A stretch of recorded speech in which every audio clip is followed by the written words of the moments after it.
बिस्मिल्लाहिर्रहमानिर्रहीम। Dear students, अस्सलाम वालेकुम।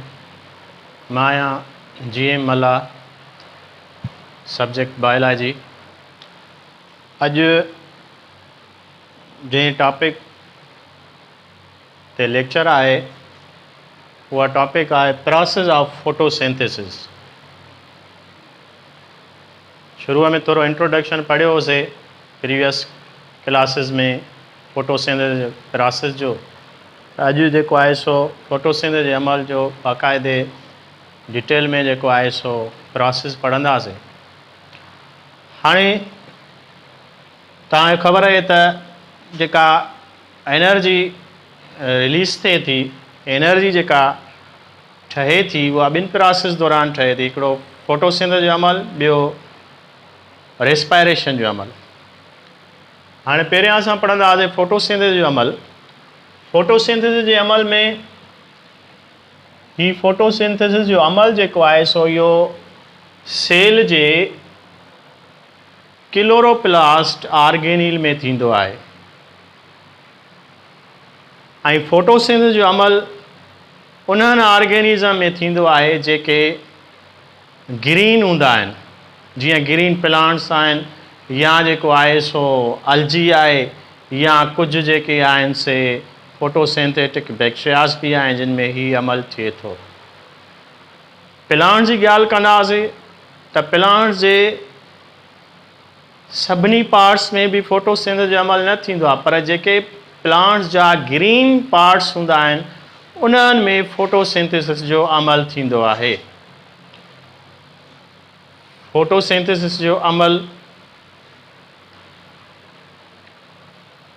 ग्रीन पार्ट्स स्पेशली प्लांट्स जा जेके आहिनि लीव्स आहिनि, इन करे लीव्स खे सॾियो वेंदो आहे फैक्ट्रीज़ ऑफ फूड। हाणे उन्हनि जेके ग्रीन पार्ट्स हूंदा आहिनि उन्हनि जे सेल्स में क्लोरोप्लास्ट बॉडीज़ हूंदियूं आहिनि, क्लोरोप्लास्ट ऑर्गेनील्स हूंदा आहिनि। उन क्लोरोप्लास्ट जो स्ट्रक्चर आहे, इन क्लोरोप्लास्ट में ही फोटोसिंथेसिस जो अमल थींदो आहे।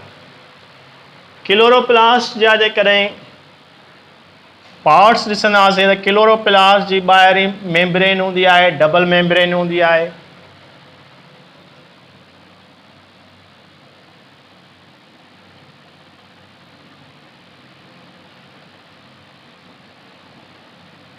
आउटर डबल मेम्ब्रेन, ऐं अंदर भी हुन में हिकिड़ो इनर मेम्ब्रेनस सिस्टम हूंदो आहे जंहिंखे सॾिबो आहे थालाकॉइड, यानी थालाकॉइड मेम्ब्रेन्स भी अंदर ही मौजूदु हूंदियूं आहिनि क्लोरोप्लास्ट में।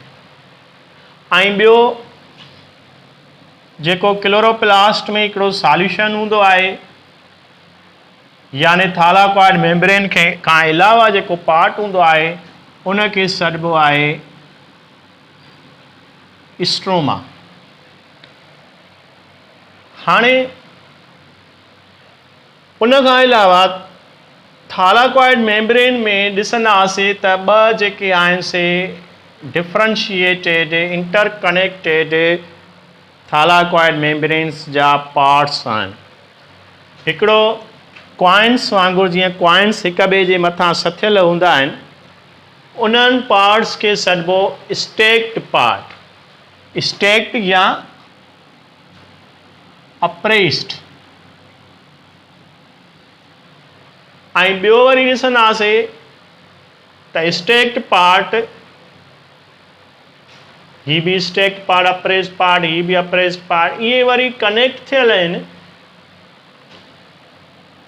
उहो इनर पार्ट जेको आहे ॿिनि स्टेक्ड पार्ट जे विच में, उनखे सॾिजे थो नॉन स्टेक्ड पार्ट या नॉन अप्रेस्ड पार्ट। जेको प्रोसेस आहे फोटोसिंथेसिस जो उहो ॿिनि ख़ासि रिएक्शन्स ते मुश्तमिल आहे। हिकिड़ो लाइट रिएक्शन, ॿियो डार्क रिएक्शन। लाइट रिएक्शन यानी light dependent reaction, dark reaction यानी लाइट इंडिपेंडेंट रिएक्शन। छो त लाइट रिएक्शन जेको थींदो आहे वो लाइट रिएक्शन डायरेक्टली डिपेंड कंदो आहे सनलाइट ते, यानी लाइट ते डिपेंड कंदो आहे। लाइट मौजूद हूंदी त लाइट रिएक्शन थींदो। इन करे इनके लाइट रिएक्शन के लाइट डिपेंडेंट रिएक्शन सॾूं था, यानी ही टोटली डिपेंड करे थो सनलाइट ते। उन खां अलावा डार्क रिएक्शन, हाणे डार्क रिएक्शन भी इहो जेको आहे सो ईअं न आहे त ही डार्क रिएक्शन नालो इन जो आहे त ही राति जे वक़्तु थींदो आहे, न, बिल्कुलु न। पर ही लाइट इंडिपेंडेंट आहे, हिन खे सही सिधी लाइट जी ज़रूरत न आहे। पर ही डार्क रिएक्शन यानी लाइट इंडिपेंडेंट रिएक्शन भी डिपेंड करे तो छा ते, लाइट रिएक्शन ते। यानी लाइट रिएक्शन लाइट जी मौजूदगी में थींदो तॾहिं जेको आहे सो डार्क रिएक्शन भी थींदो, न त इन करे माना डार्क रिएक्शन इनडायरेक्ट वे में डिपेंड करे तो छा ते, लाइट ते। छो त लाइट ते वरी लाइट रिएक्शन डिपेंड करे तो, यानी ये ॿई जेके आहिनि से प्रोसेस गॾु गॾु थींदा आहिनि। लाइट रिएक्शन थींदो त डार्क रिएक्शन थींदो। यानी फोटोसिंथेसिस जो अमल जेको हूंदो आहे सिर्फ़ु ऐं सिर्फ़ु ॾींहं जे वक़्तु थींदो आहे, राति जे वक़्तु फोटोसिंथेसिस जो अमल न थींदो आहे। छाजे करे त राति जे वक़्तु सनलाइट मौजूदु नाहे हूंदी। जेकॾहिं सनलाइट मौजूदु न आहे त लाइट रिएक्शन भी न थींदो। लाइट रिएक्शन न थींदो त ज़ाहिर आहे जेका लाइट रिएक्शन जी प्रोडक्ट आहे ATP या NADPH2 उनजी भी उहा भी न ठहंदी, जेका इस्तेमालु थिए थी छा में, डार्क रिएक्शन। इन करे पोइ डार्क रिएक्शन भी न थींदो। हाणे लाइट रिएक्शन जूं प्रोडक्ट जेके आहिनि ॿ आहिनि, हिकिड़ी ATP ऐं NADPH plus H plus. Dark reaction जी एंड प्रोडक्ट जेका आहे सा शुगर आहे, यानी शुगर ठहंदी फाइनल में, जीअं ग्लूकोज आहे। हाणे ही हिकिड़ी ॾिसंदासीं, ही लाइट रिएक्शन आहे, ही डार्क रिएक्शन के केल्विन जेको आहे सो सीरीज़ में ऑफ रिएक्शंस में डिस्कवर कयो हुयो, इन करे उनखे नालो ॾिनल आहे Calvin cycle. Cyclic reactions in में थियनि था, यानी डार्क रिएक्शन के केल्विन साइकिल भी सॾिजे थो। हाणे ही लाइट रिएक्शन आहे, हिन में ॾिसंदासीं हीअ लाइट आहे, सनलाइट आहे, इहा ट्रैप अचे थी। ही थालाकॉइड मेम्ब्रेन्स में छा जो अमल थींदो, लाइट रिएक्शन, यानी थालाकॉइड मेम्ब्रेन्स में लाइट रिएक्शन थींदो। स्ट्रोमा में छा थींदो, डार्क रिएक्शन थींदो। क्लोरोप्लास्ट जो पार्ट जेको स्ट्रोमा आहे। लाइट रिएक्शन दौरान इस्तेमाल थिए थो H2O। बूटो पाड़नि जे ज़रिए वाटर एब्जॉर्ब करे थो, मथे पननि ताईं मोकिले थो ज़ाइलम जे थ्रू, जिते उहो पाणी इस्तेमाल में अचे थो फोटोसिंथेसिस जे अमल लाइ। यानी उहो पाणी टुटे थो हाइड्रोजन ऐं ऑक्सीजन में, लाइट जी मौजूदगीअ में। ही पाणी वाटर इस्तेमाल थिए थो लाइट रिएक्शन दौरान, सनलाइट इस्तेमाल थिए थी, वाटर टुटे थो छा में, ऑक्सीजन ऐं हाइड्रोजन में। ऑक्सीजन जेका आहे सा बाय प्रोडक्ट आहे फोटोसिंथेसिस जे अमल जी, ऐं हाइड्रोजन जेका आहे सा NADP प्लस सां मिली करे छा थी ठाहे, NADPH2 यानी NADPH प्लस H प्लस। ऐं उन दौरान इलेक्ट्रॉन ट्रांसफ़र चेंज थिए थी, उन दौरान इलेक्ट्रॉन्स मूव कनि था, जंहिंजे नतीजे में ADP सां इनऑर्गेनिक फॉस्फेट मिली करे छा थी ठहे, ATP ठहे थी। त ही लाइट रिएक्शन आहे। हिन जूं ॿ ख़ासि प्रोडक्ट छा आहिनि, ATP ऐं NADPH2। पानी इस्तेमालु थियो, ऑक्सीजन लिबरेट थी, सनलाइट यूज़ थी, सनलाइट जी मौजूदगीअ में लाइट रिएक्शन थियो। ATP या NADPH2 जेका लाइट रिएक्शन जी प्रोडक्ट आहे उहा इस्तेमाल में ईंदी छा में, केल्विन साइकिल में, यानी डार्क रिएक्शन दौरान। ATP या NADPH2 इस्तेमाल थींदा केल्विन साइकिल में। उन दौरान कार्बन डाइऑक्साइड, एटमॉस्फेयर वारी कार्बन डाइऑक्साइड इस्तेमाल कंदो बूटो, पननि में जेके स्टोमेटा हूंदा आहिनि उन्हनि जे ज़रिए कार्बन डाइऑक्साइड खे जज़ब कंदो ऐं उहा कार्बन डाइऑक्साइड कार्बोजाइलेशन जो अमल थींदो, कार्बन फिक्सेशन जो अमल थींदो, जंहिंजे नतीजे में शुगर ठहंदी। फाइनल प्रोडक्ट जेका आहे सा छा ठही, शुगर ठही। अहिड़े तरीक़े सां ATP या NADPH2 जो हेॾे इस्तेमालु थिया, बाक़ी वरी बचो छा, वरी ADP या NADP प्लस, इहे वरी अगेन लाइट रिएक्शन दौरान हाइड्रोजन NADP प्लस जेको आहे सो हाइड्रोजन जा एटम्स गेन कंदी, ADP सां इनऑर्गेनिक फॉस्फेट वरी मिलंदो, ATP ठहंदी ऐं NADPH2 ठहंदी, वरी इहा लाइट रिएक्शन वारी प्रोडक्ट यूज़ थींदी छा में, केल्विन साइकिल में। त ही कुझु समरी हुई फोटोसिंथेसिस जी अमल जी। हाणे जेको लाइट रिएक्शन आहे उन लाइट रिएक्शन में जेको प्रोसेस थिए थो फोटोसिंथेसिस जो अमल, जो लाइट रिएक्शन उहो छा में थो थिए, इन्हनि थालाकॉइड मेम्ब्रेन्स में। इन थालाकॉइड मेम्ब्रेन्स में डिफरेंट पिगमेंट्स भी मौजूदु हूंदा, उन खां अलावा कॉम्प्लेक्सिस भी मौजूदु हूंदा, उन खां अलावा मोबाइल इलेक्ट्रॉन कैरियर्स भी प्रेजेंट हूंदा। हाणे जेके इवेंट्स थियनि था लाइट रिएक्शन दौरान उहे कहिड़ा कहिड़ा 4 इवेंट्स थियनि था। हिकिड़ो फोटोलाइसिस ऑफ वाटर, यानी water split in the present of sunlight, जेको हिते पढ़ियोसीं पाणी टुटंदो सनलाइट जी मौजूदगीअ में, छा में टुटंदो, ऑक्सीजन ऐं हाइड्रोजन में। अहिड़े तरीक़े सां यानी लाइट रिएक्शन दौरान लाइट जी मौजूदगीअ में वाटर जी स्प्लिटिंग थींदी। उन खां अलावा ॿियो कहिड़ो इवेंट थिए थो, इलेक्ट्रॉन ट्रांसपोर्ट चेन ठहे थी। उन इलेक्ट्रॉन ट्रांसपोर्ट चेन फोटोसिस्टम 2 खां इलेक्ट्रॉन एलिवेट थियनि था, थालाकॉइड मेम्ब्रेन्स मां गुज़रनि था, उते हिकिड़ी चेन ठहे थी जंहिंमें कॉम्प्लेक्सिस भी मौजूदु आहिनि, मोबाइल इलेक्ट्रॉन कैरियर्स भी मौजूदु आहिनि। हिकिड़े कॉम्प्लेक्स रिसीव थो करे जेको आहे सो इलेक्ट्रॉननि खे, वरी ॿिए कॉम्प्लेक्सिस खे उहो ट्रांसफ़र करे थो। विच में मोबाइल इलेक्ट्रॉन कैरियर्स आहिनि जेके हिकिड़े कॉम्प्लेक्स खां इलेक्ट्रॉन गेन करे ॿिए कॉम्प्लेक्स खे इलेक्ट्रॉन्स ट्रांसफ़र कनि था। ईअं हिकिड़ी इलेक्ट्रॉन ट्रांसपोर्ट चेन ठहे थी।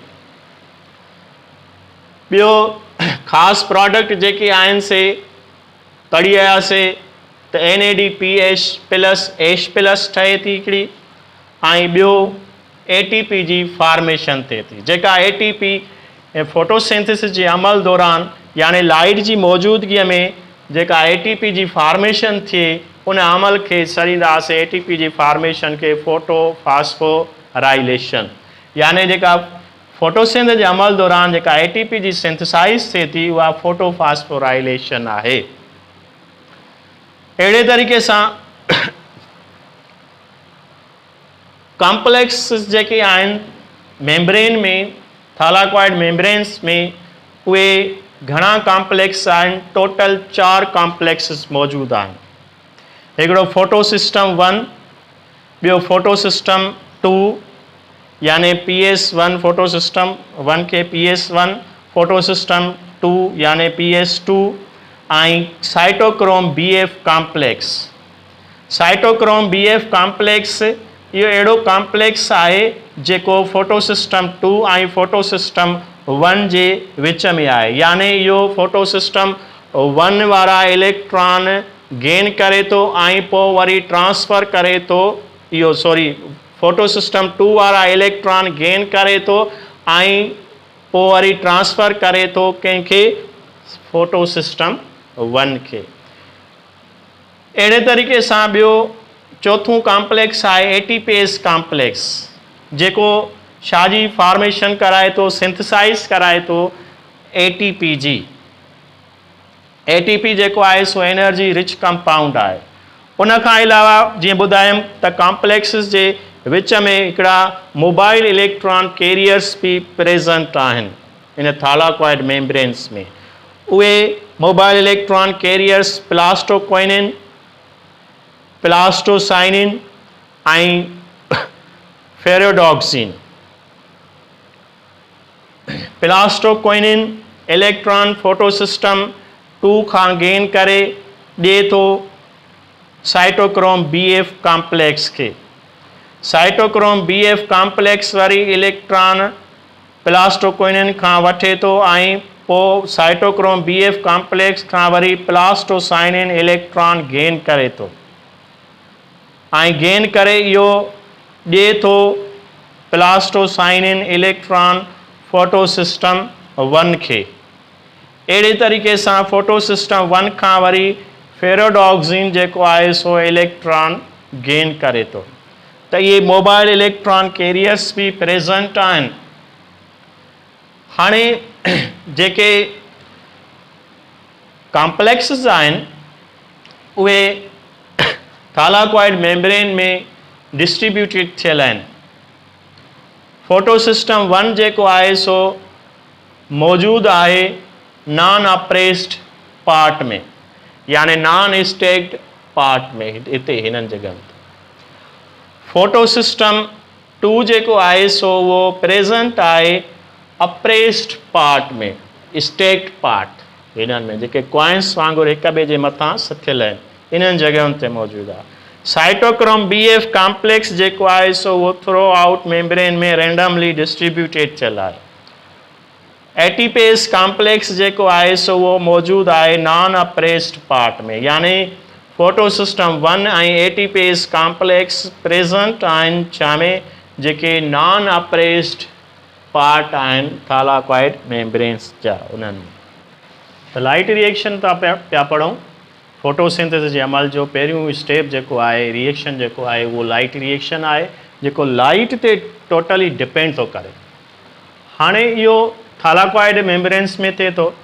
जेकॾहिं हीउ ॾिसंदासीं, हीउ स्ट्रक्चर, हीउ थालाकॉइड मेम्ब्रेन आहे, हीउ थालाकॉइड मेम्ब्रेन आहे।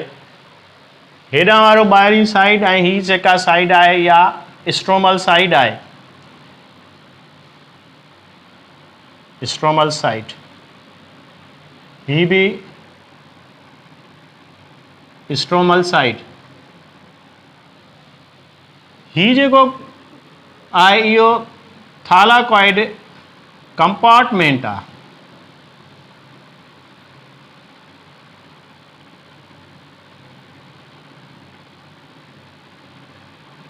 या थालाकॉइड स्पेस भी सॾिबो आहे हिनखे, थालाकॉइड स्पेस आहे।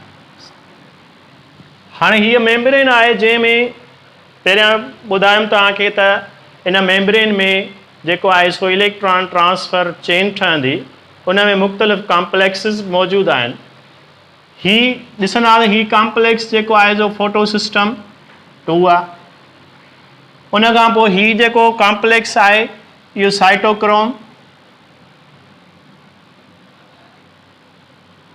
BF कॉम्प्लेक्स आहे।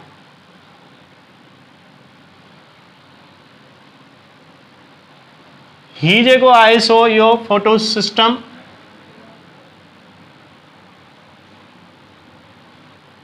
1 और कॉम्प्लेक्स आहे। उन खां अलावा ही जेको आहे सो NADP रिडक्टेज़ आहे। हाणे उन खां अलावा हेठि ॾिसंदासीं, ही जेको आहे सो ATP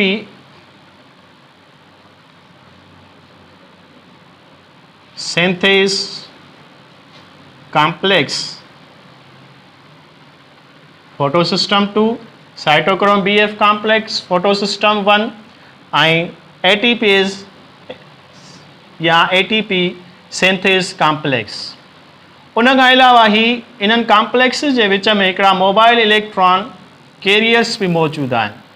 प्लास्टोक्विनिन मोबाइल इलेक्ट्रॉन कैरियर आहे, प्लास्टोसाइनिन जेको ल्यूमिन साइड वारी तरफ़ ॾांहुं थालाकॉइड मेम्ब्रेन में मौजूदु आहे, ऐं फेरियोडॉक्सिन जेको स्ट्रोमल साइड ॾांहुं थालाकॉइड मेम्ब्रेन में मौजूदु आहे। हाणे छा थो थिए, जेकॾहिं हेॾे ईंदासीं इन फिगर ते नज़र विझंदासीं त जेको लाइट रिएक्शन आहे उहो स्टार्ट जेको थिए थो उहो फोटो सिस्टम 2 खां थिए थो। हाणे फोटो सिस्टम 2 जो जेको रिएक्शन सेंटर आहे उहो P680 आहे। छा जे करे P680? त हिन जी जेका मैक्सिमम यानी फोटो सिस्टम 2 जेको आहे सो मैक्सिमम में मैक्सिमम जेका वेवलेंथ वारी लाइट एब्जॉर्ब करे थो उन जी 680 नैनोमीटर वारी वेवलेंथ एब्जॉर्ब करे थो। जॾहिं त फोटो सिस्टम 1 ॾिसंदासीं त उन जो 700 नैनोमीटर वारी वधि में वधि मैक्सिमम वेवलेंथ वारी लाइट खे जेको आहे सो इहो फोटो सिस्टम 1 एब्जॉर्ब करे थो। इन करे फोटो सिस्टम 2 680 सॾिबो आहे ऐं फोटो सिस्टम 1 जेको आहे सो 700 सॾिबो आहे। जॾहिं पहिरियां छा थो थिए त लाइट जॾहिं स्ट्राइक करे थी हिकिड़े पिगमेंट मालिक्यूल यानी हिकिड़े क्लोरोफिल मालिक्यूल या ॿिया जेके कलर्ड पिगमेंट्स आहिनि उन्हनि सां जॾहिं स्ट्राइक करे थी त उहा हिकिड़े मालिक्यूल खां ॿिए मालिक्यूल ॾांहुं, ॿिए मां टे ॾांहुं चौथे ॾांहुं मालिक्यूल ॾांहुं छा थी थिए, ट्रांसफर थिए थी। ऐं वञी जेको आहे सो हिकिड़ो ख़ासि रिएक्शन सेंटर आहे फोटो सिस्टम 2 जो। उन रिएक्शन सेंटर जिते क्लोरोफिल A मालिक्यूल डिमर मौजूदु आहे उन सां स्ट्राइक जॾहिं करे थी त उन मां इलेक्ट्रॉन एलिवेट थियनि था। यानी पहिरियां जेके इलेक्ट्रॉन एलिवेट थियनि था उहो क्लोरोफिल A मालिक्यूल मां जेको आहे सो एलिवेट थियनि था, जंहिंजे करे इलेक्ट्रॉन जॾहिं रिमूव थियनि था इन मां यानी क्लोरोफिल A मालिक्यूल मां त उन क्लोरोफिल A मालिक्यूल वटि कहिड़ी चार्ज थी वेंदी, चार्ज थी वेंदी उन वटि पॉजिटिव, छो त इलेक्ट्रॉन उन मां एलिवेट थी विया। हाणे उहो चार्ज थी वियो। इहे जेके इलेक्ट्रॉन आहिनि उहे इलेक्ट्रॉन ग्राउंड स्टेट खां यानी एक्साइटेड स्टेट में जेको आहे यानी इलेक्ट्रॉन ट्रांसफर चेन में जेको आहे सो उहे इलेक्ट्रॉन्स मूव कंदा। अहिड़े तरीक़े सां उन दौरान जॾहिं हाणे हिन ते जो पॉजिटिव चार्ज थी वई त हाणे इन जो जेको आहे सो इन खे जो पूराव केरु कंदो, इन में ते जॾहिं चार्ज अची वई त ज़ाहिरी आहे इन खे इलेक्ट्रॉन खपनि त उते जेको आहे सो लाइट जी मौजूदगीअ में फोटोलाइसिस थींदी यानी वाटर टुटंदो। हिकिड़ो वाटर मालिक्यूल जॾहिं टुटंदो त उन जा हाइड्रोजन जा 2 इलेक्ट्रॉन ठहंदा ऐं 2 प्रोटॉन ठहंदा ऐं अधु जेको आहे सो ऑक्सीजन। अधु इन करे त ऑक्सीजन जेका आहे सा उहा मालिक्यूलर फॉर्म में मौजूदु हूंदी आहे। पर जेकॾहिं 2 वाटर जा मालिक्यूल टुटनि त 4 इलेक्ट्रॉन ठहंदा, 4 प्रोटॉन ठहंदा ऐं हिकिड़ो मुकमिल जेको आहे सो ऑक्सीजन जो मालिक्यूल हासिलु थींदो। अहिड़े तरीक़े सां हाणे वाटर जॾहिं, छो त वाटर स्प्लिटिंग कॉम्प्लेक्स मौजूदु हूंदो काथे, थालाकॉइड स्पेस में, जेको मुश्तमिल हूंदो छा ते, मैंगनीज़ क्लिस्टर ते ऐं उन खां अलावा एसोसिएटेड प्रोटीन्स हूंदियूं उन सां गॾु। उहे जेके आहिनि से इन थालाकॉइड स्पेस में जेको आहे सो हूंदो कॉम्प्लेक्स मेम्ब्रेन में ऐं पर हूंदो कहिड़े तरफ़ ॾांहुं, ल्यूमिन वारे तरफ़ ॾांहुं हूंदो यानी थालाकॉइड स्पेस वारे तरफ़ ॾांहुं हूंदो। उते जेको आहे सो पाणी टुटंदो छा में, हाइड्रोजन ऐं जे प्रोटॉननि ऐं इलेक्ट्रॉननि में। इलेक्ट्रॉन ॾिसंदासीं त ही इलेक्ट्रॉन जेके आहिनि से इहे मूव कंदा छा में, इलेक्ट्रॉन ट्रांसफर चेन में।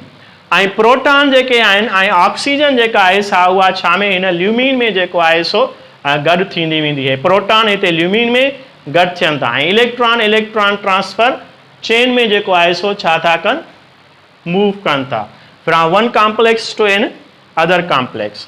अहिड़े तरीक़े सां हाणे जॾहिं इलेक्ट्रॉन क्लोरोफिल ए मॉलिक्यूल वटां एलिवेट थिया त पहिरियों जेको आहे सो प्राइमरी एक्सेप्टर जेको आहे इलेक्ट्रॉननि जो प्राइमरी एक्सेप्टर फोटो सिस्टम 2 जो जेको आहे सो इहो आहे फेयोफाइटीन। फेयोफाइटीन जेको आहे सो प्राइमरी इलेक्ट्रॉन एक्सेप्टर आहे। उहो 2 इलेक्ट्रॉन जेको आहे सो गेन कंदो फोटो सिस्टम 2 खां ऐं उहो इमीडिएटली ॾींदो कंहिंखे जेको मोबाइल इलेक्ट्रॉन कैरियर आहे प्लास्टोक्विनिन। ईअं जेको आहे सो इलेक्ट्रॉन 2 प्लास्टोक्विनिन रिसीव कंदो। उन दौरान इहो प्लास्टोक्विनिन जेको आहे सो डोनर आहे छाजो साइटोक्रोम BF कॉम्प्लेक्स जो। छाजो डोनर आहे इलेक्ट्रॉन डोनर आहे कंहिंजो साइटोक्रोम कॉम्प्लेक्स जो या साइटोक्रोम BF कॉम्प्लेक्स जो। हाणे जेके प्रोटॉन वाटर वारा उहे बि थालाक्वाइड स्पेस में मौजूदु आहिनि। इलेक्ट्रॉन जॾहिं फोटो सिस्टम 2 खां प्लास्टोक्विनिन रिसीव कया हाणे इहे इलेक्ट्रॉन जेके आहिनि से इहो ॾींदो छाखे साइटोक्रोम BF कॉम्प्लेक्स खे ऐं उन दौरान स्ट्रोमा मां 2 प्रोटॉन बि गेन कंदो।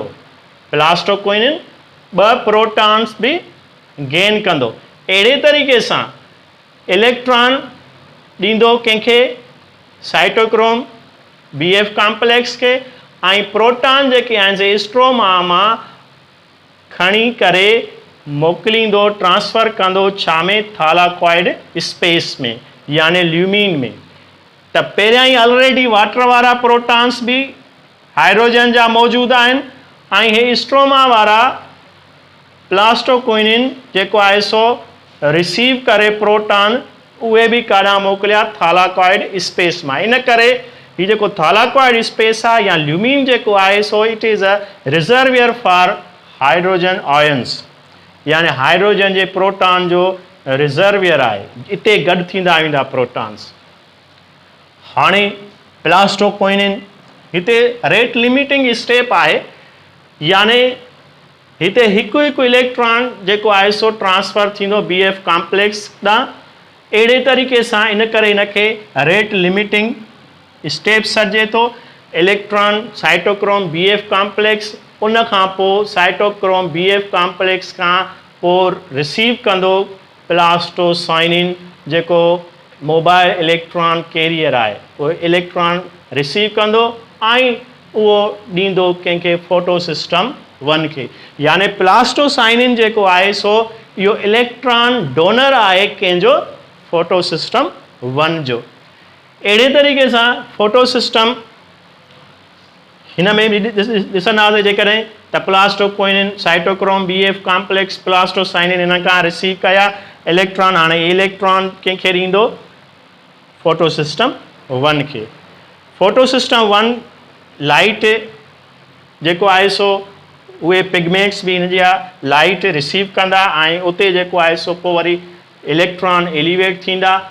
पहिरियों फोटो सिस्टम 1 जो प्राइमरी इलेक्ट्रॉन एक्सेप्टर जेको आहे सो उहो आहे FES प्राइमरी इलेक्ट्रॉन एक्सेप्टर।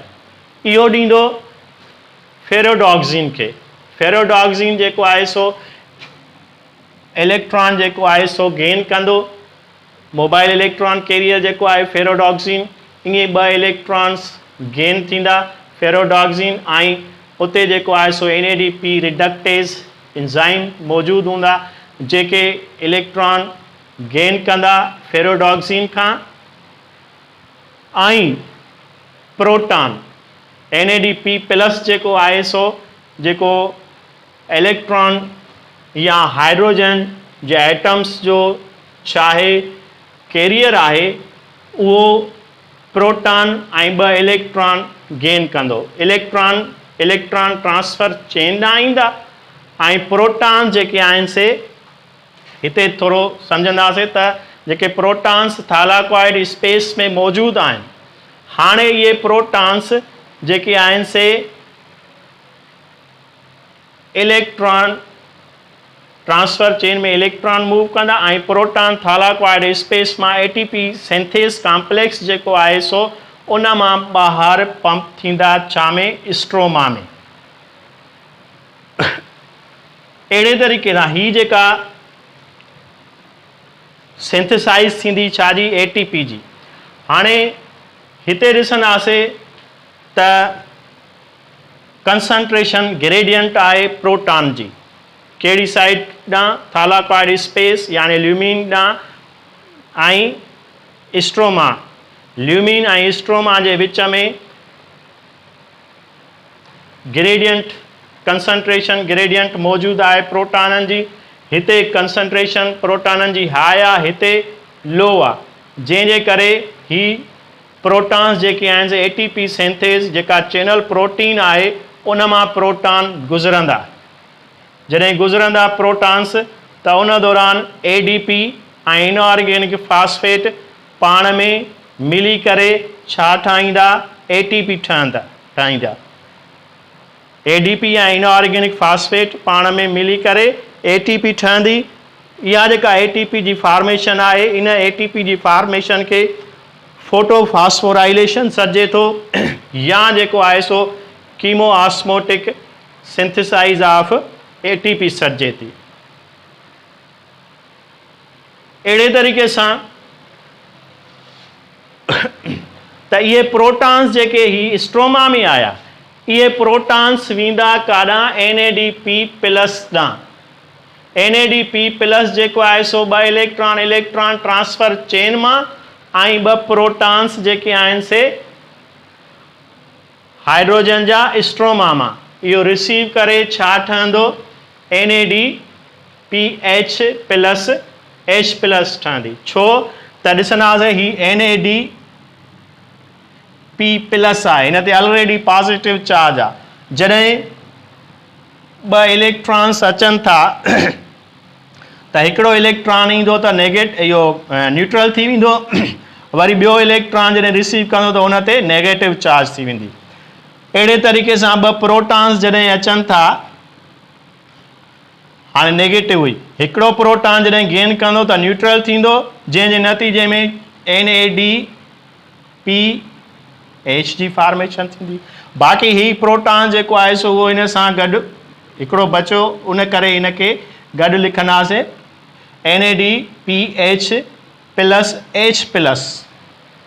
त इहा प्रोडक्ट जेको आहे सो NADPH प्लस H प्लस वारी ठही हीअ, ऐं उन खां अलावा हीअ ATP ठही, हीअ NADPH प्लस H प्लस या हिनखे NADPH2 बि चई सघूं था, ऐं ATP, इहे ॿई प्रोडक्ट आहिनि छा जूं, लाइट रिएक्शन जूं, ऐं इहा ॿई प्रोडक्ट वरी इस्तेमालु थींदियूं छा में, हिन केल्विन साइकिल याने डार्क रिएक्शन में। त अहिड़े तरीक़े सां जॾहिं हाणे फोटोफॉस्फोराइलेशन जेका आहे सा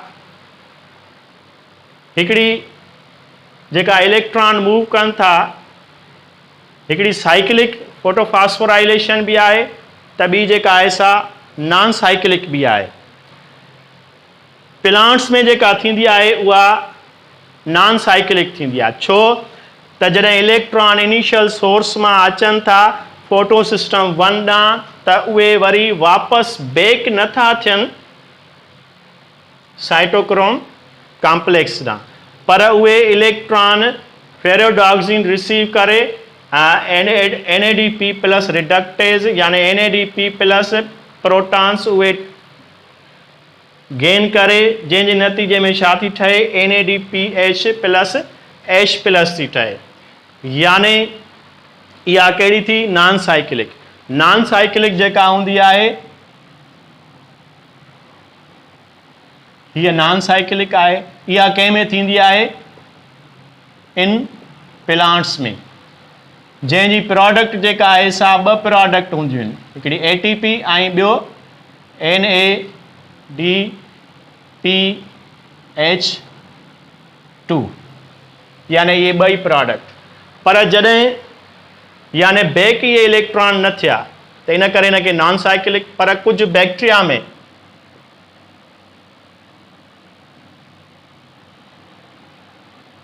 जेका थींदी आहे उहा साइकिलिक थींदी आहे।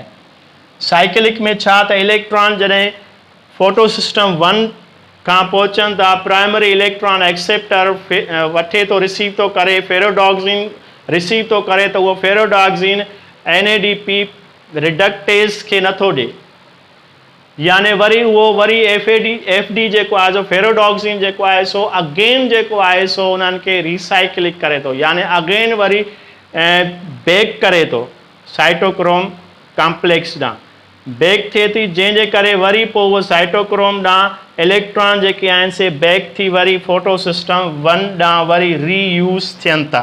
त इन खे छा चवंदासीं? साइकिलिक। ही जेका SI आहे साइकिलिक आहे। इहा कंहिं में थी थिए? कुझु बैक्टीरिया में। हिन जी प्रोडक्ट जेका हूंदी उहा सिर्फ़ु ऐं सिर्फ़ु छा हूंदी? ATP।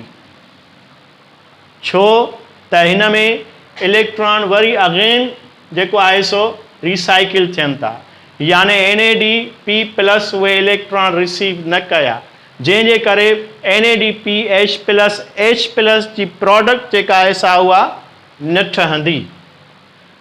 त साइकिलिक दौरान सिर्फ़ु ATP ऐं नॉन साइकिलिक दौरान ATP ऐं NADPH2 ॿ प्रोडक्ट आहिनि। त इहो हुयो हिकिड़ो लाइट रिएक्शन जंहिंजूं ॿ ख़ासि प्रोडक्ट ATP ऐं NADPH2 इहे अॻिते हली छा में इस्तेमालु थींदियूं? डार्क रिएक्शन में इस्तेमालु थींदियूं।